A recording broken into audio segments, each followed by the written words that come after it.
Nangamba si Pangulong Bongbong Marcos na baka baguhin ang mga reforma at polisiyang ginawa ng kanyang administrasyon kung si Vice President Sara Duterte ang magiging susunod na Pangulo ng Pilipinas.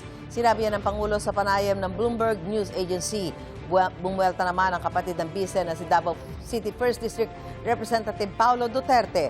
Ano raw ba mga reforma ang sinasabi ng Pangulo na maaaring sirain o baligtarin ng susunod na presidente? Ngayon malapit ang State of the Nation Address sa SONA, baka raw pwedeng isa-isahin ng malinaw ang mga nagawa ng Pangulo na ramdam ng ordinaryong Pilipino. Sagot niya ng Malacanang, bakit pa kailangan hintayin ng SONA kung pwede namang malaman sa press briefing sa mga ginagawa ng Pangulo?